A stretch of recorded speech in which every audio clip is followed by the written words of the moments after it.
दत्तात्रेयाय नमः, दत्तात्रेयाय नमः, दत्तात्रेयाय नमः. विचारांना समजून घेणे हे अतिशय महत्त्वाचे असते.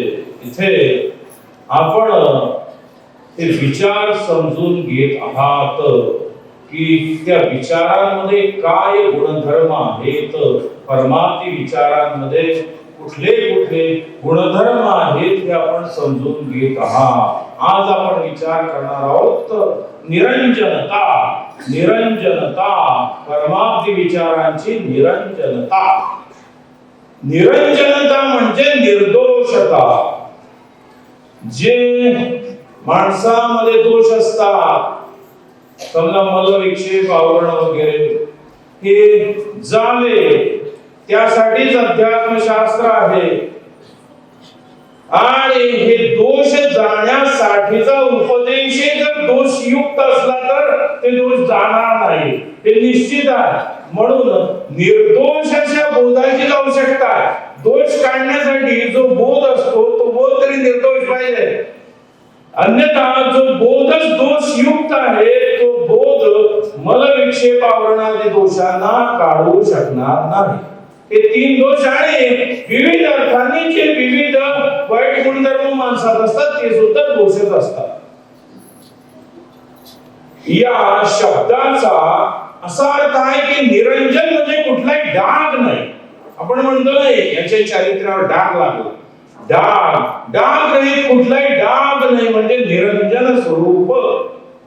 कुठलाही डाग नाही, आक्षेप नाही. आणि हे परमार्थी विचारांच्या बाबतीत निश्चितच सत्य आहे. इथं अनेक लोक आलेले आहेत, राजकारणाधिकारी आहेत. एक स्टेटसवर एखादा फोटो ठेवला तर हिंसाचार उठतो. हिंसाचार नुसता एक स्टेटसवर एक फोटो, अशी आजची अवस्था आहे. जर यामध्ये या विचारांमध्ये काही दोष असतात तर लोक भडकलेच असते तात्काळ झाल्या. त्यात काही दोष नाही. समजून घेणाऱ्यांना त्यात केवळ मंगल आणि मंगल आहे हेच दिसून येत असते. आणि म्हणून सर्व धर्मीयांना तो आपला वाटतो. अन्यथा अवस्था वाईट आहे, आपल्याला माहितच आहे. बोलणं नाही, भाषण नाही, नुसतं समजा स्टेटसवर एक कोणाचा तरी फोटो ठेवला तर तेवढ्यावर हिंसाचार झाला. इकडच्या भागात राजस्थान, इकडे समजा अमरावतीला कितीतरी नंतर संचारबंदी, म्हणजे किती अवघड परिस्थिती आहे. आणि ते नुसते ठेवून हत्या सुद्धा झाली, एकाला मारण्यात आला सुद्धा टेलरला. ते परिस्थिती वाईट आहे. जे लोक सहन सगळं करतात अशातला भाग नाही, अजिबात नाही. आक्रमकता भरपूर आहे. हे विचार निरंजन आहे. तिथं काहीतरी डाग ठेवायला, ठपका ठेवायला जागा नाही. आणि म्हणून सगळं सुखरूप चालू आहे, अवसर चालू आहे, सगळं व्यवस्थित चालू आहे. अन्यथा आजच्या काळात अवस्था वाईट आहे. एक शब्दावरून सुद्धा लोक जरत असतात.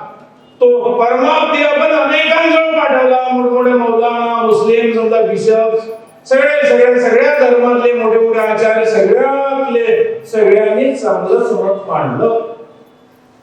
यावरून हा केवळ हिंदूंच्या नजरेतून निर्दोष आहे अशातला भाग नाही. हा सर्वांच्याच नजरेतून निर्दोष आहे. हे समजून घेणं महत्वाचं आहे.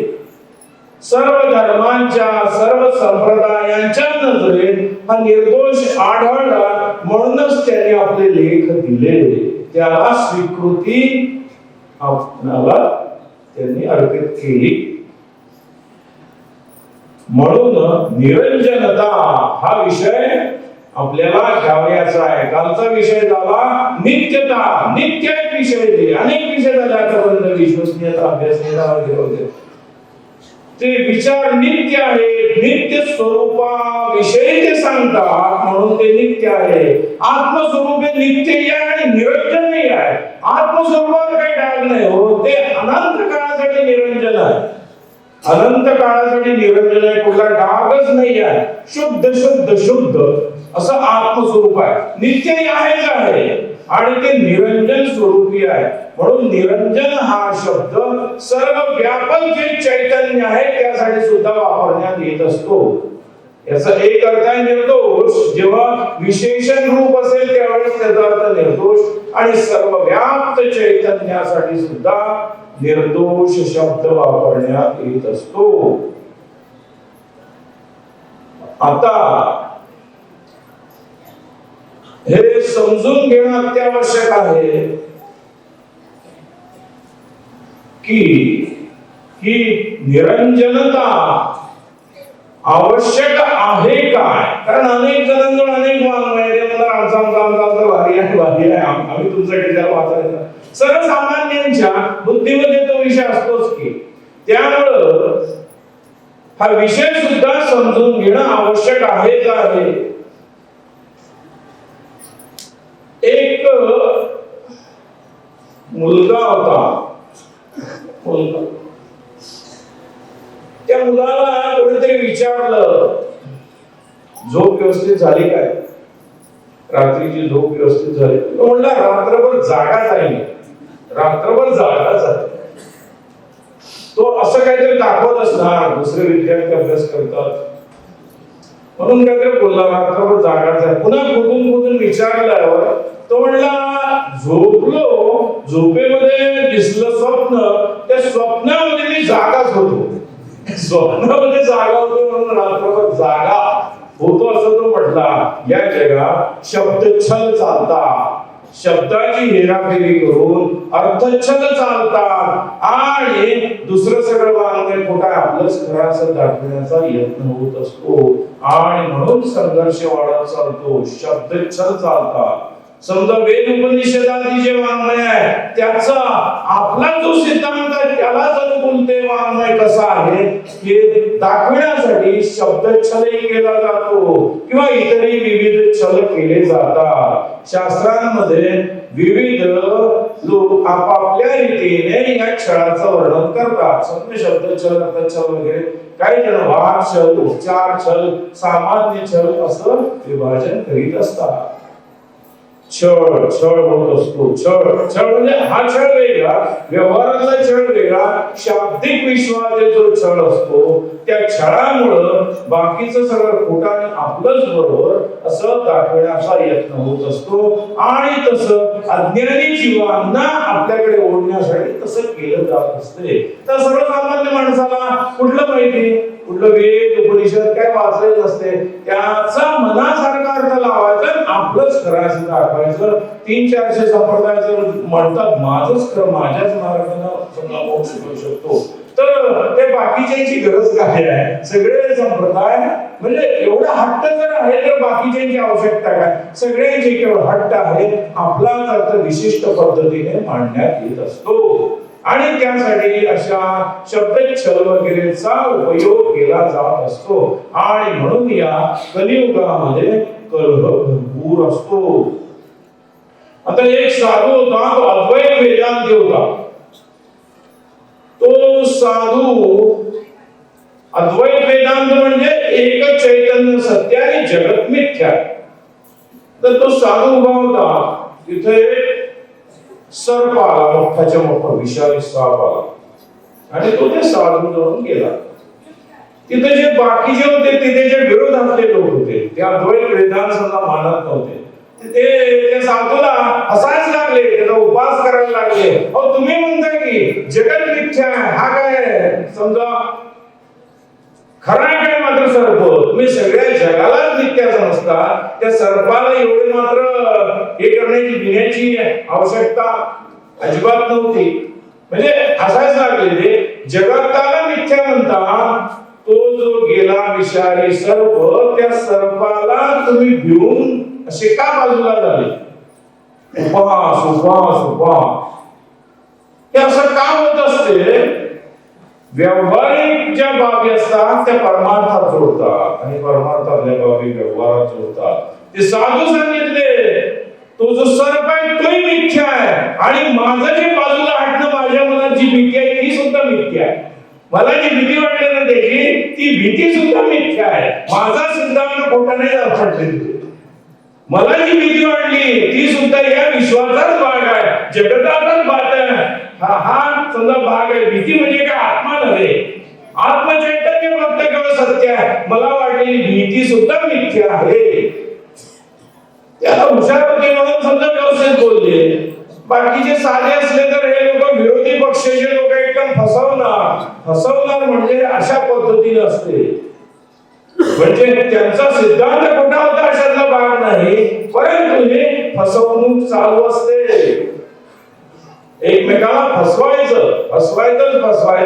असा भाग चालू असतो. एक असं संमेलन होतं व्यापाऱ्यांचं, असं मोठं संमेलन होतं.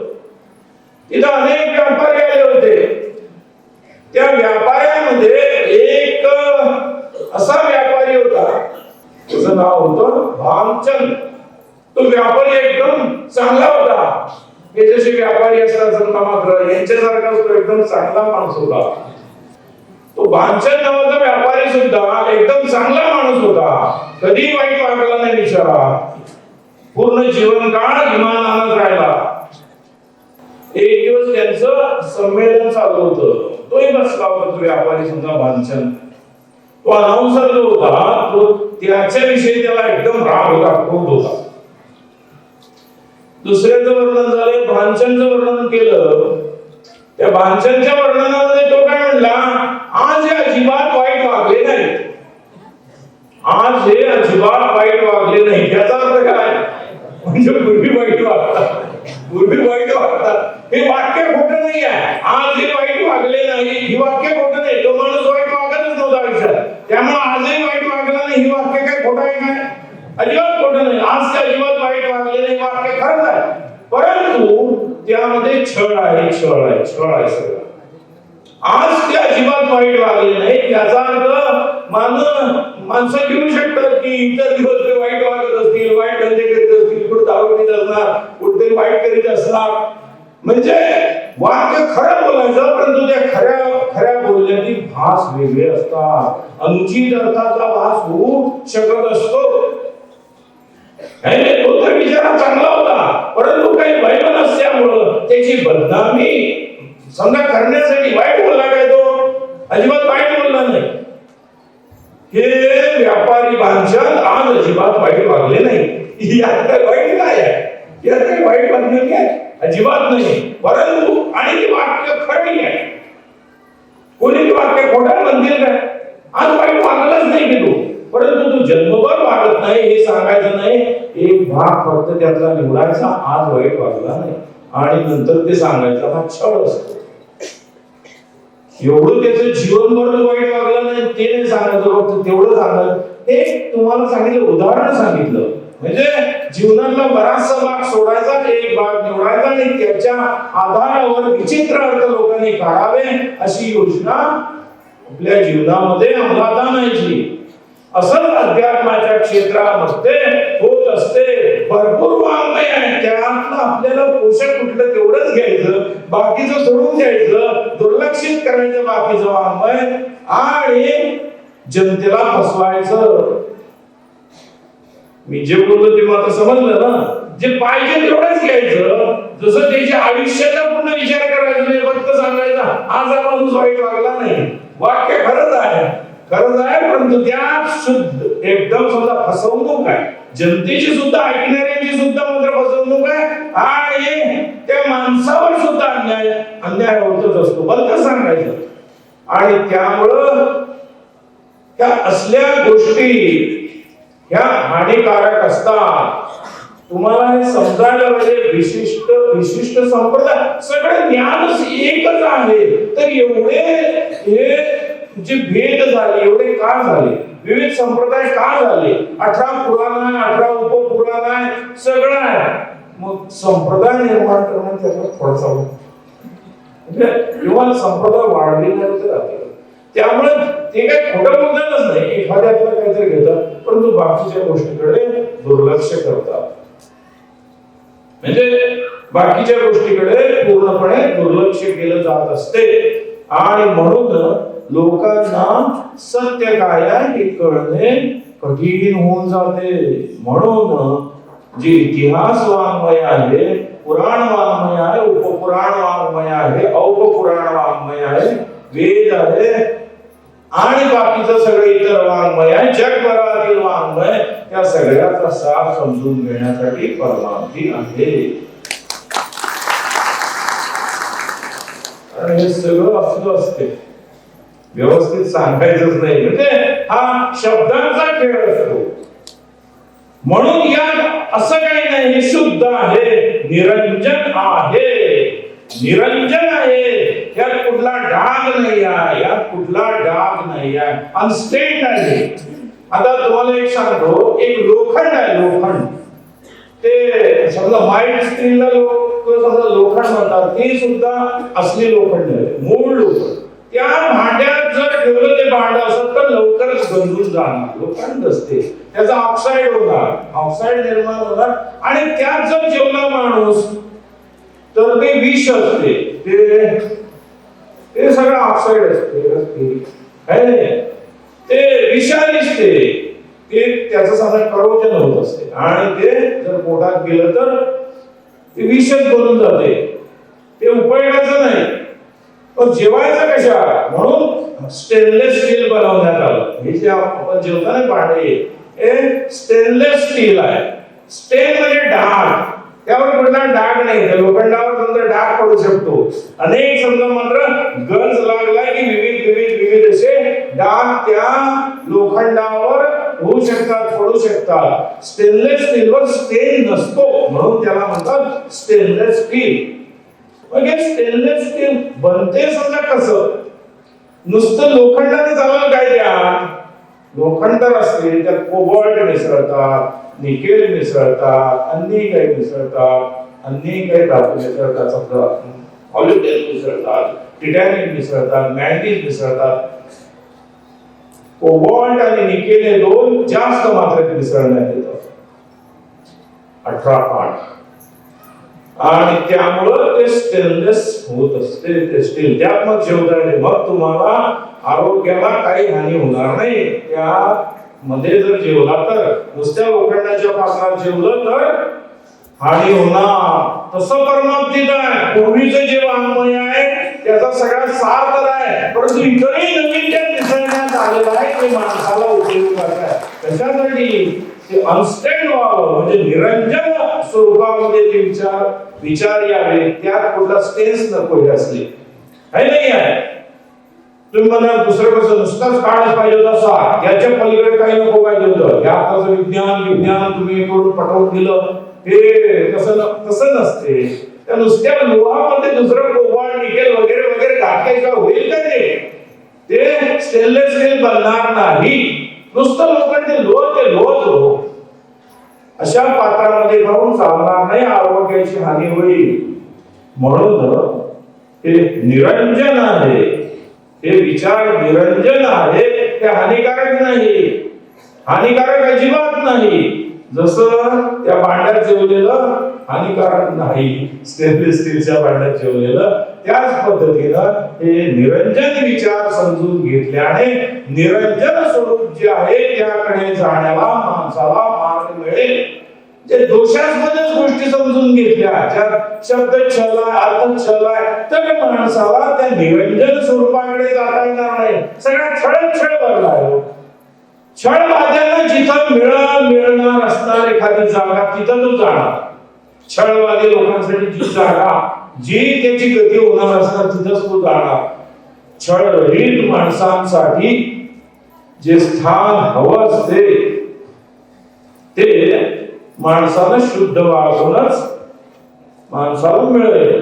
त्यासाठीच निर्दोष विचारांची आवश्यकता आहे. सदोष विचारानं ते होणार नाही, अजिबात होणार नाही. म्हणून चांगल्या विचारांचं अवलंबन जीवनात होणं हे अतिशय महत्वाचं आहे. चांगले विचार कुठले, तर जे विचार दोषास्पद नाही, जे निर्दोष आहे, ज्या विचारावर डाग नाही. मी आधी सांगितलं हे जग एवढं नाही, एक साधे एक लेखनी 2 घोडी लिहिल्या तर भडका उठतो, एवढी वाईट परिस्थिती आहे. अशा अनेक सगळ्या घटना झालेल्या आहेत. एका पोथीचं पान एकानं नुसतं फाडून टाकलं तर एक राज्य पेटलं होतं समजा पंजाब. एवढी परिस्थिती बिकट आहे. एक पान फाडलेलं आढळलं त्यांच्या पोथीचं सगळा आकार माजला होता, एक राज्य पेटलं. पण एवढं सोपं नाही या, एवढे वर्ष चांगल्या रीतीने चालू आहे, कुठलाही डाग नाही. कारण त्या डाग असलेले विचारच नाही, हा महत्वाचा मुद्दा. डाग लावायचा संबंधच नाही, ते खरोखर अनस्टेंड विचार आहेत, म्हणजे पूर्णपणे निरंजन विचार आहे. तर उद्या जयंती साजरी होणार आहे, दत्त गुरूंची जयंती आपल्या सर्वांच्या उपस्थितीत आणि इतरही अनेक जणांच्या उपस्थितीत साजरी होणार आहे. त्यांनाही काय म्हणतात, अलक्ष निरंजन असली गुरुदेव दत्त. अलक्ष निरंजन, अलक्ष आहे म्हणजे लक्ष नाही, त्याच्याही पलीकडे. त्याचा अर्थ एक कुठलं तरी साध्य, त्याच्याही पलीकडे, त्याच्याही पलीकडे, लक्षाच्याही पलीकडे, ज्याचा वेदच घेता येत नाही, ते अलक्ष तत्व, अलक निरंजन म्हणतात, है नाही? ते अलक्ष स्वरूप आणि निरंजन स्वरूप, कुठलाही डाग नाही. त्या स्वरूपाला अनगही म्हणतात, दत्त स्वरूपाला अनग म्हणतात. अग म्हणजे सुद्धा पाप, कुठले तरी डाग, कुठले तरी दोष निर्दोष आहे. आणि म्हणून दत्त गुरूंच्या शक्तीला म्हणतात अनघा. हे अनग स्वरूप आहे, अनग अनघा. म्हणून हे निरंजन स्वरूप आहे. उद्या जन्मोत्सव होणारच आहे, म्हणून आपल्या दिवशी हा निरंजन विषय आहे. दत्तगुरु निरंजन स्वरूप आहे. काय तो ब्रह्मदेव विष्णू शिव हे तिन्ही निरंजनच आहे, तीनही जण निरंजन रूपच आहे. म्हणून दत्तगुरु निरंजनच आहे. जे मुळात असते तेच होणार, म्हणजे जे काही आहे तेच. हे तिन्ही दैवत निरंजनच आहे. आता झाले संप्रदाय भेद, या देवाचे दोष दुसऱ्यांनी दाखवले, त्या देवाच्या गोष्टी दुसऱ्यांनी केला, हा बाप सोडून द्या. ते असते सगळं कोणते पुराणात, या देवाला असं केलं, त्या देवानं तसं केलं. विविध पंथांनी या देवाचे दोष, त्या देवाचे दोष दाखवले. उदाहरणार्थ वैष्णव शैव हे असले बात पूर्वीपासून चालत आलेले आहे. पण त्याच्याही पलीकडे आपण विचार केला तर असं माणसाला समजून येईल की हे तीनही रूप निरंजनच आहे. आणि या तीनही रूपांचं एकत्रित रूप दत्तात्रेय भगवान हे सुद्धा निरंजन स्वरूप आहे. इथं कुठलाही भेद नाही, वैष्णव शैव वैदस असा कुठलाही भेद नाही, सरळ निरंजनच आहे. ते दोषास्पद कसं नाही, जगाची उत्पत्ती स्थिती समृद्धी हा त्या करण्याच्या अनुषंगानं त्याला आवश्यक असे थोडे गुण येतील. एक विश्वाचा संहार करायचा तर थोडे त्या संबंधीचे गुण येतील. एक उत्पत्ती करायची म्हणल्यावर थोडे त्या संबंधीचे गुण राहणार, सुंदराचे गुण. याचा अर्थ तिथे काही दोष असा अर्थ होत नाही, त्याचा अर्थ असा होत नाही. तीनही रूप मुळात ही निरंजनच आहे आणि त्यामुळं हे दत्तात्रेय स्वरूप सुद्धा निरंजन आहे. त्यांच्याच आशीर्वादानं परमाब्धी विचारे निरंजन आहे. अन्यथा तसं राहणार नाही, तसं राहणार नाही. त्यांची इच्छा त्यांची आहे म्हणून ते विचारे निरंजन आहे. निरंजन स्वरूपाचा आशीर्वाद, सगळी रूप आपण निरंजनच मानतो. केवळ असं मी म्हणणार नाही हे रूप फक्त निरंजन म्हणजे सर्व व्यापक आत्मचैतन्य. दत्तात्रेय रूपही निरंजन आहे, ब्रह्मदेव विष्णू शिव ही रूपे सुद्धा निरंजन आहे. तिथे किंचितही डाग नाही. लोकांनी लावण्याचा यत्न केला तरी तो खरा डाग नाही. हे सांप्रदायिक स्वरूपाचे एकमेकांवर म्हणजे ते काही खरे डाग नाही. पूर्ण शुद्ध अशी ही सगळी रूपे आहे. आणि सगळे अवतारी सगळे निरंजन रूपच असतात. जेवढे अवतार झाले ते सगळे निरंजनच असतात. म्हणून हे निरंजन स्वरूप, आत्मस्वरूप, आणि इथं माणसं बसली ही निरंजन आहे. सगळे जगातले सगळे आत्मे निरंजन आहे, आत्मस्वरूप निरंजन आहे. हे बाकीचे मन बुद्धीचे विकार असतात, जे काही घाण असते, त्यामुळे माणूस स्वतःच्या निरंजन स्वरूपाला विसरलेला असतो. आणि तो म्हणतो, तो झोपला असला तरी तो म्हणतो मी जागा आहे. झोपेत असतो तो, झोपलेला असतो, परंतु म्हणत असतो मी जागा आहे. जागे नसता त्यांना उठवायचं असते. लोकांना अज्ञान निद्रेतून उठविण्यासाठी परमार्थी विचार आहे. गावाला झोप लागली आहे, भरपूर झोपतात आणि म्हणतात आम्ही जागे आहो. जागे म्हणजे लौकिक दृष्टीनं असणार जागे, खऱ्या अर्थानं जागे नाही. पारमार्थिक दृष्टीनं पुष्कळशे लोक अज्ञान निद्रेत असतात. त्यामुळं त्यांना उठविणं हा सुद्धा महत्वाचा भाग आहे. नुसतं उठून झालं तुम्ही एखाद्या सुद्धा नोकरीला जाता, नुसते झोपेतून उठले झालं काय, सगळंच पाहिजे नाही करायला. कुठेतरी आपल्याला शेती असेल तर इथं जायला पाहिजे, शेतात जायला पाहिजे, कुठेतरी एखादी समजा ड्युटी असेल दुसरीकडे सगळी तिथं जायला पाहिजे, ते काम करायला पाहिजे. तसं नुसतं झोपेतून उठून चालणार नाही. परमार्थीवर पूर्ण विश्वास ठेवावा लागणार, अभ्यास करावा लागणार. परमार्थी विचार हे सुज्ञेय आहेत हे माणसाला समजणं अत्यावश्यक राहणार. ते विचारांचा मस्तिष्कामध्ये चांगल्या रीतीने करावा लागणार, साठा करावा लागणार वगैरे वगैरे सगळा आजपर्यंत सांगितलेला आहे. त्या विचारांचं अवलंबन सुद्धा माणसाला करावं लागणार. हे सगळं सगळं सगळं समजून घेणं अत्यावश्यक आहे. म्हणून हे निरंजन विचार सर्वांना समजून घेणे गरजेचे आहे. नाही तर मग भेदाभेद आहेत, भरपूर भेद. म्हणजे याचा विरोध, त्याचा विरोध, त्याचा विरोध, हे 300-400 पंथ किंवा असे छोटे छोटे पंथ म्हणले तर हजारो पंथ. अशामध्ये हे न्यूनताय, ते न्यूनताय, आमच्या त्याला उद्धार, त्या गोष्टी या जगामध्ये चालत असतात. परंतु ते तत्वतः सत्य असत नाही.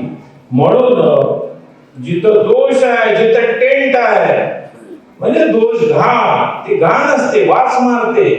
जे दोष वास मारतो बऱ्याच वेळा वाचला असणार माहोत नाही किंवा नेवान दर्प जो असतो मनुष्याला, तो दर्प वास मारतो, भयानक वास मारतो. टेंट म्हणजे दोष, ते म्हणजे घाण वास, ते सगळं त्यात येऊन जाते. तो टेंट रहित विचार आपल्यामध्ये असणे अत्यावश्यक आहे. अनटेंटेड विचार म्हणजे जिथं घाणेरडेपणा काहीच नाही, एकदम शुद्ध विचार, निरंजन विचार, ते असणे अत्यावश्यक असते. जर टेंट झाला नुसतं असे समजा घाण आहे, ठीक आहे, नुसता पेंट मारला तर तेवढ्या बरोबर चांगलं दिसत गाणीला. ती घाण काढून टाकायची पाहिजे. नुसता पेंट काय होणार आहे. कधी कधी सारवासारव करण्यासाठी एक संप्रदाय दुसऱ्या संप्रदायाला नाव भरपूर ठेवतो, परंतु नंतर सगळं पेंट मारतो सारवासारव. मी असं म्हटलंच नाही हो. गाण्याला बोलायचं काहीतरी कुठल्या देवाविषयी, कुठल्या संतांविषयी, आणि अंगलट आलं की नंतर मला मी तसं बोललोच नव्हतो, काही नाही आहे. नंतर ते असं होत असते. समजा हे जो असतो टेंट असतो, जो दोष असतो, तो कुठं पेंट लावून निघत नाही. ते नुसती वरच्या समजा मात्र सारवा असते. आपल्यातले दोष उकळून काढण्याला हे वरचा दोष एखाद्या वेळेस होईल त्या पेंटनं, आतले जे दोष आहे ते दूर व्हायला खरोखर चांगले विचार अभ्यासणे, ते अंतरंगात साठवणे महत्वाचे असते. ते विचार निरंजन आहे हे समजून घेणं अतिशय आवश्यक असते. हे असं महत्वाचं आहे. तरी लोक असं का वागतात? छळाची इच्छा, माझं अहंकार भरपूर वाढत चाललाय. तर अभिमान, मी आणि माझा विशिष्ट धर्म, त्यामुळे लोक असले छळ कर्म करीत असतात. हा त्यातला मुख्य भाग अहंता.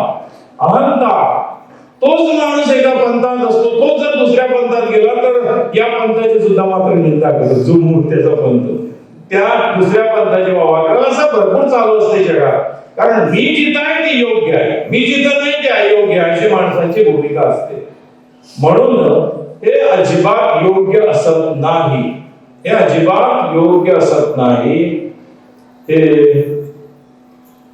हे माणसाच्या अहंतेमुळे होतो. म्हणून जगात जे काही चालू आहे, बचपुरी चालू आहे, त्याला मुळात कारण दुर्भिमान आहे.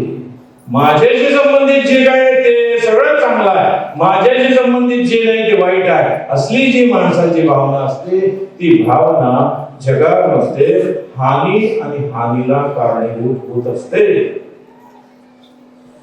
शब्दच्छल, अर्थच्छल वगैरे वगैरे भरपूर मोठे असतात, कोणी एवढे माणसं सुद्धा विलंगर असतात की ते कुठल्याही वाक्याचा कुठलाही अर्थ लावतील, एवढी परिस्थिती आहे. एका मुलाला एका माणसाने विचारलं, तुझ्या आईचं वय किती, तुझ्या आईचं वय किती? तो म्हणला, माझं जेवढं वय एवढंच वय माझ्या आईचं. लोकांना म्हणलं, किती भामटा आहे, आईचं वय समजा जास्त असणार नाही, याचं वय समजा कमीच पाहिजे. तो म्हणला, सिद्ध करून देईल, सिद्ध करून देतो, माझ्या आईचं वय आणि माझं वय एकच आहे.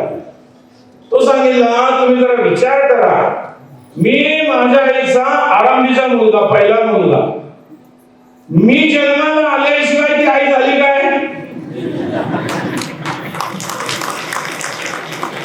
आईचं जन्माला ज्या दिवशी आलं त्याच दिवशी ती आई झाली. त्यामुळे माझं वय आणि आईचं वय एकच, आई म्हणून तिचं वय एकच. असले भरपूर छळ असतात या जगात. धर्म हे तुम्हाला उदाहरण सांगितलं व्यवहारातलं हे असल्याचं, परंतु असं संप्रदाय जोमान वाढविण्या, दुसऱ्यांना नावं ठेवण्या, ह्या असल्या सगळ्या गोष्टी होत असतात. ह्या सगळ्या गोष्टी होत असतात. सामान्य बुद्धीची माणसे त्यात फसत असतात. जे काही करतात ते अनिष्ट पद्धतीने करतात, दुसऱ्यांना दोष लावायचे ते करतात. समजा टॉर्निशिंग करतात, याला म्हणतात टॉर्निश, म्हणजे दोष काढणे, एकदम घाण करणे दुसऱ्याचे विषय. त्यामुळे यांचे पण घाण होतच असते, ते टॉर्निशिंग करतात. किती मग वॉर्निशिंग केली तरी ते दूर होत नाही. वॉर्निश म्हणजे संपेट लावणे. वॉर्निशचा अर्थ तोच आहे की जी घाण आहे ती व्यवस्थित दिसावी, समजा मात्र घाण दिसू नये, त्यासाठी वॉर्निश लावणे. टॉर्निशिंग म्हणजे समजा घाण करणे, कारण घाण त्यामुळे दोष काढणे किंवा दोष समजा निर्माण होणे. आणि वॉर्निशिंग म्हणजे वॉर्निश करणे, कुठलं तरी पेंट किंवा अन्य कुठल्या तरी वॉर्निश करणे. असले लोक टॉर्निशिंग आणि वॉर्निशिंग करण्यात अतिशय हुशार असतात, परंतु नुसती त्याची वॉर्निशिंग करून होत नाही. दोष ते दोषच राहतात, डाग ते डागच राहतात, कारण त्यांच्याकडून त्यांच्या जीवनात अनेक चांगल्या विभूतींचा हे असं करण्याच्या नादात अपमान होऊन जातो. आजही कितीतरी संतांची समजा निंदाच केली जाते, त्यांच्यावर पुस्तकं लिहिले जातात, हे वाईट संत होते, हे असे होते, तसे होते, वाईट लिहितात लोक. हे काय मी असं नाही बोलणार, अतिशय घाणेरडं काम आहे. याच्यासाठी ते त्याचाच आधार घेतात, असल्याच गोष्टीचा आधार घेतात, टॉर्निशिंग करतात. म्हणजे कुठलीही बाजू एकदम संपवायचं, त्याला घाण करायचं. त्यामुळे तेच घाण होते अशा लोकांनी, ते स्वतःच घाण होऊन जातात. त्यांचे विचारच मुळात घाणेरडे असतात. एखादी वस्तू घाणेरडी आहे, तिच्या सहवासात आल्यावर आपलं वस्त्र वगैरे घाण होणार. तसे जी माणसं घाणेरडी असतात, अनुचित विचाराचे असतात, त्यांच्या सानिध्यात जे काही होत असते, जे काही त्यांच्याकडून लिहिल्या जाते किंवा जे काही चालू असते, तिथेही वासच मारत असतो. तेच म्हणून घाण असतात, त्यांचे विचारही घाणेरडेच असतात. परंतु काही लोक त्यांना बोलतात, कारण ते त्यात पटाईत असतात, शब्द छल करण्यात वगैरे, छल करण्यामध्ये अतिशय हुशार असतात, एकदम माहीर असतात, आणि त्यामुळे जग हे भुलून जात असते. आजचा विषय आपला हा चालू आहे, हाही अत्यंत महत्वाचा विषय. जगात कसं फसवलं जाते, माणसं जगात कशी फसतात, कारण सर्वसामान्यांची बुद्धी चालत नाही. हे जे बोलतो, हा जो समजा तर्क लावतो, हा बरोबर आहे की नाही त्याला समजत नाही, आणि तो त्यामध्ये अडकून जातो. हे उदाहरण दिलं साध्या आपणाला, माझं वय आणि माझ्या आईचं वय एकसारखं, तो भामटा बरोबर केला सिद्ध म्हणजे अर्थछल. हे काही सिद्ध होत नाही, तो एक मूर्खपणा असतो. परंतु मूर्खपणाचाच आधार घेऊन कित्येक जण आपल्या बाबी सिद्ध करीत असतात. हे उदाहरण साधा आहे, परंतु शास्त्रातील काही अवघड गोष्टी सुद्धा ते तशाच्या आधारे सिद्ध करतात आणि माझंच खरं असं दाखवित असतात. तशीही कुठल्या तरी वाक्याच्या आधारे मोडतोड करायची. मोडतोड फक्त जे पाहिजे तेच घ्यायचं, बाकीचं घ्यायचं नाही. मोडतोड आंशिक फक्त. भरपूर वाङ्मय असलं, हजारो समजा मात्र ग्रंथ असले तरी त्या हजारोंमधलं सगळं घ्यायचं नाही, थोडंसं घ्यायचं, आणि त्यामुळं हे असं होत असते. सगळं समजा मात्र घालच होत असते. लोकांच्या बुद्धीमध्ये घाण्याचे विचार जे पोचविण्याचं काम असते ते अनेक काम करून होत असते. याच्या पाठीमाग अहंता असते. मी आणि माझं तेच बरोबर, मी ज्या पंथात तेच बरोबर, किंवा मी ज्या ज्या गोष्टीशी संबंधित आहे तेच फक्त बरोबर, बाकीचं सगळं अयोग्य आहे, ते समजा कमी व्हायला पाहिजे. या हेतूनं यासले कार्य टॉर्निशिंगचे कार्य चालू असतात. आणि नंतर अंगलट आले की नंतर वॉर्निशिंग थोडीफार करायची. बाकी त्यांच्याजवळ काही साधन नसते. नाही मी बोललोच नाही, मी एवढं झालं की झालं, माझ्या बोलण्याचा हा हेतू नव्हता असं म्हटलं की झालं. हेतू याचा किती वाईट होता ते त्याला माहित असते, ते त्याला माहित असते. परंतु बोलताना मात्र म्हणण्यात येत असते की तसा काही माझा बोलण्याचा हेतू नव्हता. जे राजकीय विषय असतात तो भाग वेगळा, परंतु जे धार्मिक क्षेत्रातील असे विषय असतात ते जपून होणे महत्वाचे असते. परंतु आजच्या काळात तीही जपल्या जात नाही. देव देवता संत महंत सगळ्याची निंदा होत असते. तो एक कुठला तरी चित्रकार उत्पन्न होतो, देवींची घाणेरड्या स्वरूपामध्ये चित्रे काढतो, त्याला काही सजा होत नाही. भरपूर चालूच आहे, भरपूर चालूच आहे. उदाहरण आहे थोडी, असं भरपूर चालू आहे. म्हणून हे सगळं दोषास्पद आहे.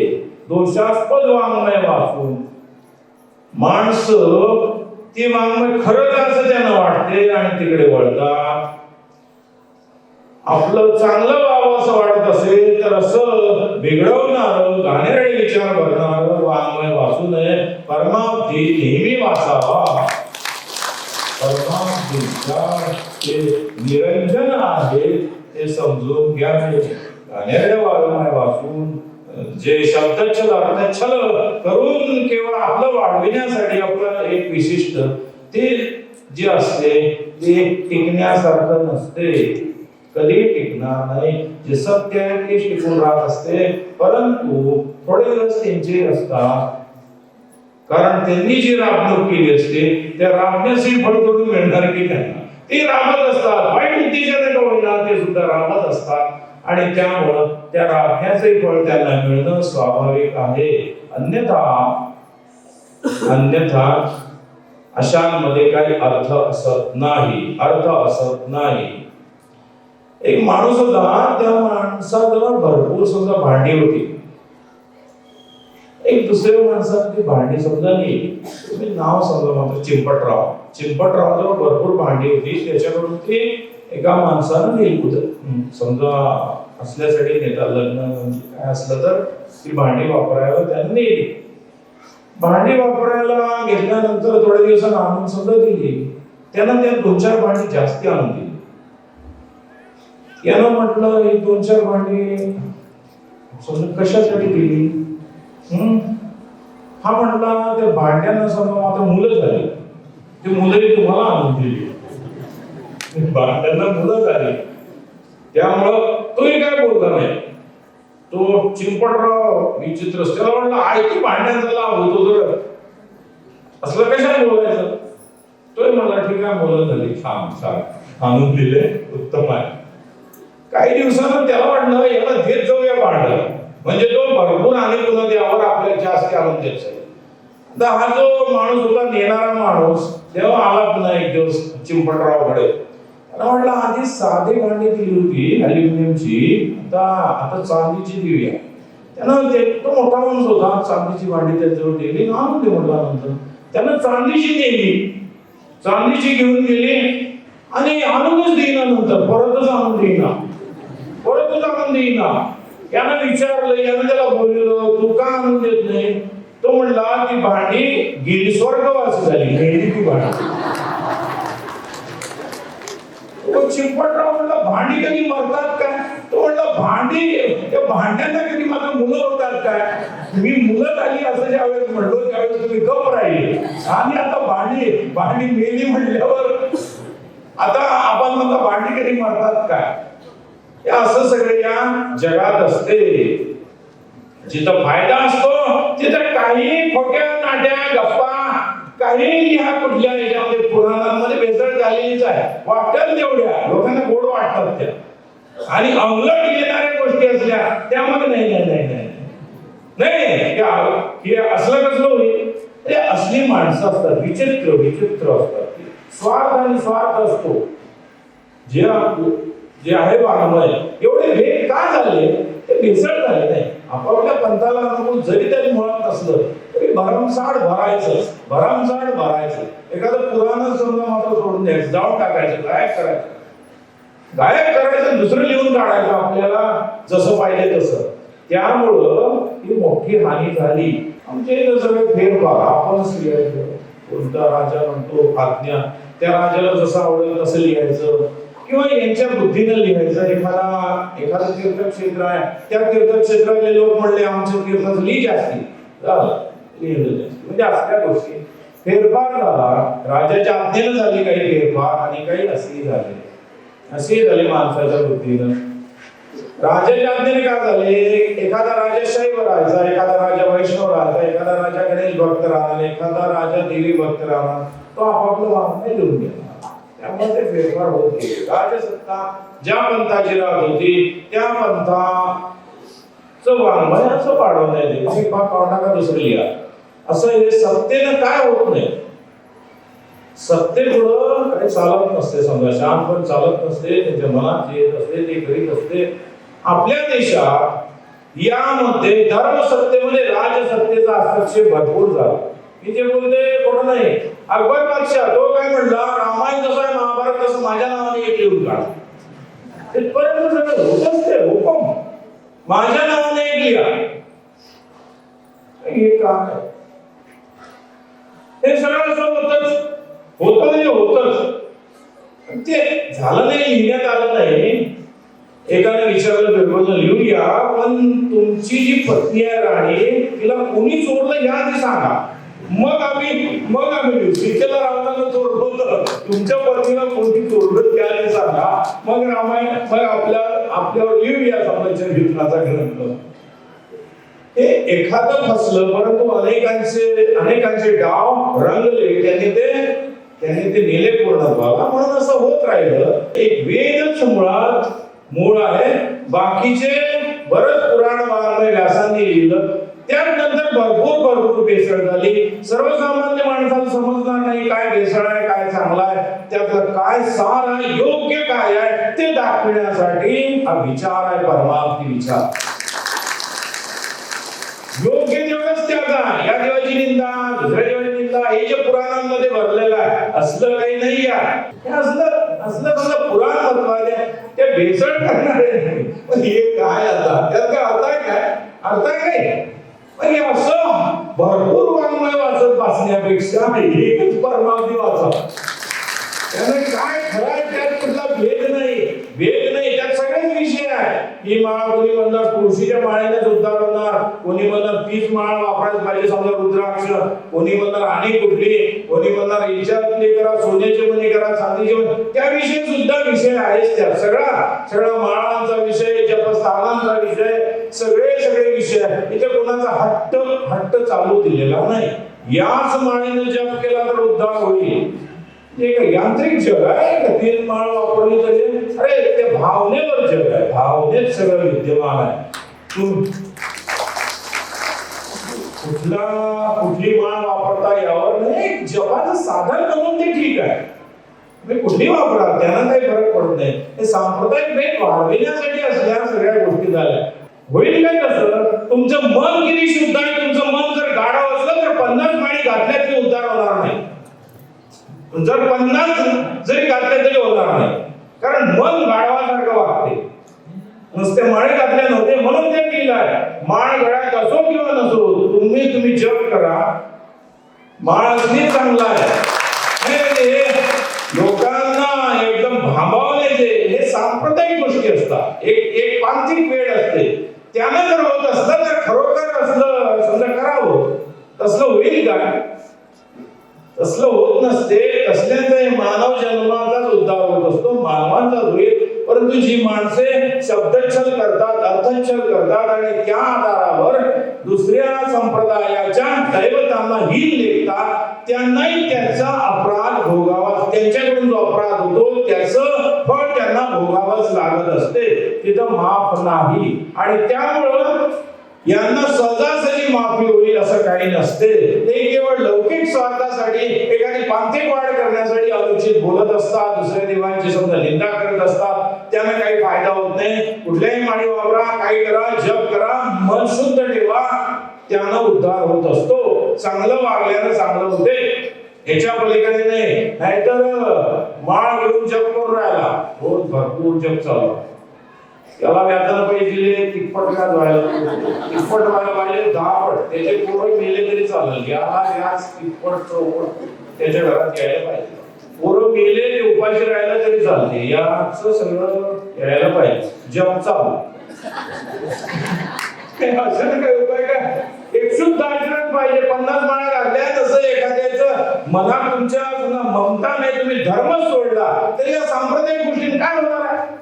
तुम्ही धर्म सोडून दिला, हे दया माया काही तुमच्याजवळ नाही, हे धर्म आहे. तुम्ही जर वाचलं असेल परमाब्दीत 54 गुण, ती माळा महत्वाची आहे. ती माळा प्रत्येकाच्या गळ्यात पाहिजे. जे चांगले गुण आहेत, सद्गुण माला वर्णन आहे, ते माळ पाहिजे. बाकीची माळ असली आनंद आहे. एक वरदान मिळालेले आहे, त्या झाडाचं महत्व आहे, तुळशीचं, रुद्राक्षाचं किंवा इतरही माळाचं, त्याचा आदर ठेवा. परंतु असं नुसत्या त्यानं होईल अशा भाग नाही. आदर ठेवा त्याचं, त्यांना काही वरदान नाही, ठीक आहे, परंतु माळ गळ्यात पाहिजे सद्गुणांची. ती माळ म्हणजे वरवर नाही, आत पाहिजे. आत ती माळ असली तर होणार, अन्यथा होणार नाही. म्हणून इथे या जगात भरपूर घाण झाली आहे. स्वच्छता करणं अत्यावश्यक आहे. ही स्वच्छता करण्यासाठी परमाब्दी आहे, तुमचंही त्याला सहकार्य लागत राहावं हीच इच्छा. तुम्ही जर लोटायला सुरुवात केली, याचा अर्थ लोटायला जर 10 माणसाला सांगायचं, 20 माणसाला सांगायचं, तर हे घाण लोटल्या जाईल, सगळं अनुकूल वातावरण होईल. अन्यथा हे अतिशय अवघड आहे. एक हॉल लोटायला किती अवघड होते, एवढी घाण झाली आहे. घाण म्हणजे तिथं समजा हे नाही, अशुद्धता आहे, निरंजनत्व नाही. निरंजनत्व नाही, निरंजनता म्हणजे निर्दोषता. हे सगळे दोष भरलेले आहे जगात लौकिक स्वार्थासाठी. कारण तिथं अध्यात्म नाही आहे.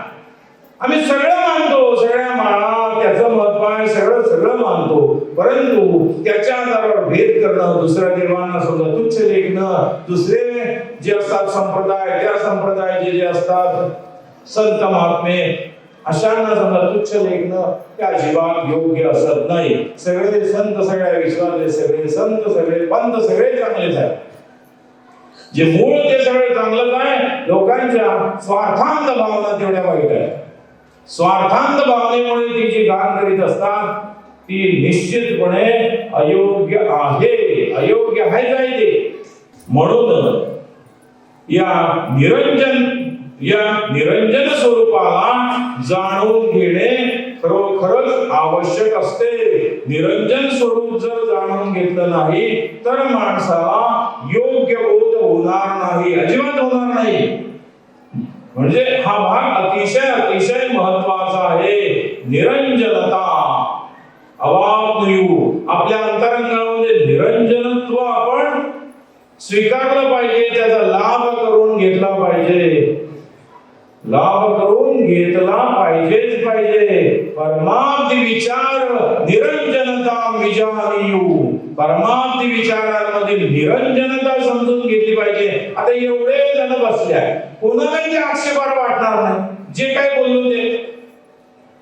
म्हणजे तुम्ही जर म्हटले, आता काल विषय सांगितलो, आज समजा मात्र ख्रिसमस आहे, कधी स्वर्गात जायचे समजा पास वाटत होते, तसंच मग तो माणूस पापी वाटला, एक माळ घातली की ती पासच झाली की मग नुसते माळ घातले नव्हते. इनिशिएशन म्हणतात त्याला, इंग्लिश मध्ये दीक्षेला इनिशिएशन म्हणतात. त्याचा आरंभ आहे, फक्त आरंभ आहे, ते काही पोचले नाही. एक माळ घातली म्हणजे तुम्ही पोचला आणि तुम्ही आता मुक्त झाला असं होत नाही, अजिबात होत नाही. आरंभ आहे तो.